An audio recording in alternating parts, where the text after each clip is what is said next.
তো বন্ধুরা আর একটা প্লেন এসে গিয়েছে, এই মুহূর্তে লাভবে, দেখতে পাচ্ছ সেই একটা প্লেন আসছে, পুরো ল্যান্ড করার জন্য পুরো রেডি হয়ে গেছে। আবার বন্ধুরা স্বাগতম জানাচ্ছি আবারও নতুন একটা ভিডিওতে। আজকে সন্ধ্যের দিকে ভিডিওটা শুরু করছি। ঘর একটু এলোমেলো হয়ে গেছে, কিছু মনে করো না, কারণ মাঝে মাঝে আমার ঘর এরম অগোছালো থাকে। সব থেকে আমার অপছন্দ যদি কোনো কিছু থাকে, সব থেকে কোনো কিছু থাকে, সেটা হচ্ছে মোমোর এই চাটনি। চাউমিন আমার প্রিয়, মোমো আমার প্রিয়, আর সব থেকে প্রিয় হচ্ছে গিয়ে momo soup. So right now যখনই থোবড়া দেখায় আমার মাথার চুলটার জন্য আমার খুব একটা খারাপ ফিল লাগে, কারণ আমার চুলটা কী কারণে এরকম হয় সেটা আমি ক্লিয়ার করছি। কারণ আমি মার্বেল টাইসের কাজ করি, আর টাইস মার্বেল কাটিংয়ের সময় প্রচণ্ড প্রচণ্ড একদম ধুলো ওড়ে। তো যখন ধুলো ওড়ে টাইস মার্বেল, সেই ধুলোগুলো আমার চুলে এসে আটকায়, আর আটকানোর পরে চুলের অবস্থা এরকম থাকে। প্রচণ্ড শ্যাম্পু করার কারণে হচ্ছে মাথার চুল উঠে যাচ্ছে, তাই জন্য আমি এটা ছেড়ে দিচ্ছি। আর একটা কোনো অর্গানিক টাইপের কিছু যদি তোমাদের সলিউশন থাকে তো আমাকে কমেন্ট করে জানাও। গাইস, মাঠে এসেছিলাম আমি ফুল নিতে, রজনীগন্ধা ফুল। দেখতে পাচ্ছ পুরনো স্টিকটা কি হয়েছে, সব ফুলগুলো ফুটে গিয়েছে, পুরনোটা তুলে দিলাম। আর এটা নতুন স্টিক, যেটা একটু আগে নিয়ে আসলাম। সব যখন একটা একটা করে ফুটবে না, তখন খুব ভালো লাগবে। এখানে হাতে টানা যে রিকশাটা দেখছেন, এটি হচ্ছে কলকাতার বহু পুরনো একটি ঐতিহ্য।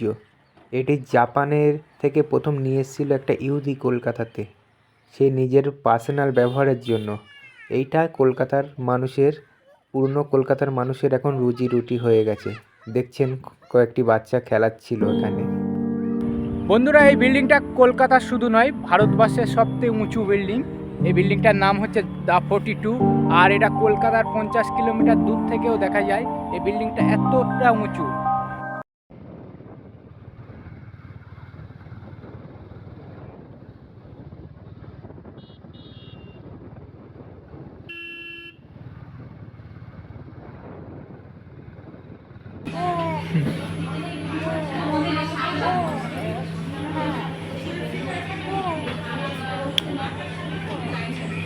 আমরা কোথায় এসেছি বলো?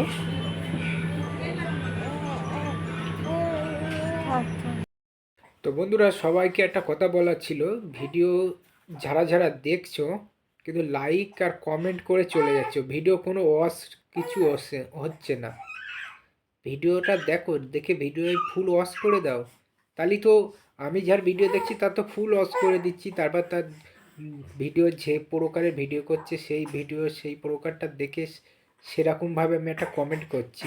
আর অনেকেই কী করছে কি, এসে ভাইজান আমি এত নম্বর সাবস্ক্রাইবার, তো ওরা লেখার কি দরকার? ওরা কোনো দরকার আছে? নতুন সাবস্ক্রাইবার দেখলে, নতুন বন্ধু দেখলে তো আমি বুঝতে পারছি যে নতুন বন্ধু পেয়ে গেছি, ঠিক আছে, যে এসছে নতুন, তাকে আমি ফের নিজের বন্ধু বানিয়ে নিতে পারি। কিন্তু আমি নতুন বন্ধু করে নিয়েছি, এত নম্বর বন্ধু করেছি, এত নম্বর লাইক দিয়েছি, এগুলো তো আমি দেখেই তো বুঝতে পারছি। তো এগুলো বলার কোনো দরকার নেই তো।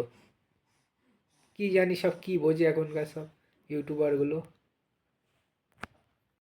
তো বন্ধুরা দেখো, একটা এয়ারপোর্টে একমাত্র একটা প্লেন লাফছে, প্লেনটা এইমাত্র ল্যান্ড করলো। একটু জুম করে দেখিয়ে দিচ্ছি তোমাদের, এইমাত্র ল্যান্ড করেছে প্লেনটা। আর ওইটা হচ্ছে কলকাতা এয়ারপোর্ট, এটা হচ্ছে কলকাতা শহর, আর আমি এখানে কাজ করি। এই বিল্ডিংয়ে আমার কাজ হচ্ছে এখন, দেখতে পাচ্ছ। এটা কলকাতা এয়ারপোর্টের পুরো কাছাকাছি, ওই কলকাতা এয়ারপোর্ট। শীতের সময় তো একটু হালকা কুয়াশা আছে, সেই কারণে একটু ধোঁয়াশা ধোঁয়াশা মতো লাগে, কিন্তু এক এক সময় না এটা পরিষ্কার থাকে, আর খুব ভালো লাগে দেখতে। ওই সাইডে ছোট বড় সব ফ্লাইটগুলো দাঁড়িয়ে আছে। এইমাত্র একটা ফ্লাইট এখানে ল্যান্ড করেছে, আর ওদিকে একটা ফ্লাইট গিয়েছে টেক আপ করার জন্য, আসবে সোজা এখান দিয়ে টেক আপ করবে। এই এয়ারপোর্টের সাইডে যখন আমার কাজ করতে হয় তখন খুবই ভালো লাগে। 3 বছর ধরে আমি এই সাইটটায় কাজ করছি। ওখানে একটা কোম্পানির প্রজেক্ট ছিল, এখানে একটা প্রজেক্টে ফার্ম হাউসে কাজ করছিলাম। ফার্ম হাউসটা ছিল বারকুল, এখান থেকে বেশ কিছু দূরে। আর এয়ারপোর্ট সাইটে কাজ করতে আসলে আমার মাঝে মধ্যে সারাদিন এইভাবে প্লেন দেখি, কখনো টেক আপ করছে, কখনো ল্যান্ড করছে। আর বিভিন্ন ধরনের প্লেন এখানে ওঠা নামা করে। প্রাইভেট প্লেন আছে, তারপরে যুদ্ধ যেসব প্লেনগুলো আছে সেগুলো ওঠা নামা করে মাঝে মধ্যে। বড় বড়, মানে আমি একটা প্লেন দেখেছি তার 4খানা ইঞ্জিন একদিনকে লেগেছে। ওটা কি মডেল আমি জানি না, কিন্তু আমার খুব প্রচণ্ড ভালো লাগে এগুলো দেখতে। তো বন্ধুরা, আর একটা প্লেন এসে গিয়েছে, এই মুহূর্তে লাভবে, দেখতে পাচ্ছ? সেই একটা প্লেন আসছে, পুরো ল্যান্ড করার জন্য পুরো রেডি হয়ে গেছে। আমার এয়ারপোর্ট সাইটে কাজ করতে হলে সারাদিন আমি এরকম মাঝে মধ্যে সারাদিন এইভাবে প্লেন দেখে থাকি। বিভিন্ন রকমের প্লেন এখানে ওঠা নামা করে। প্লেনটা নেমে গিয়েছে, পুরো মাটি টাচ করে ফেলেছে। আর বিভিন্ন কখনো কখনো এখানে হেলিকপ্টার লাভে, হেলিকপ্টার লাভতে আমি দেখেছি।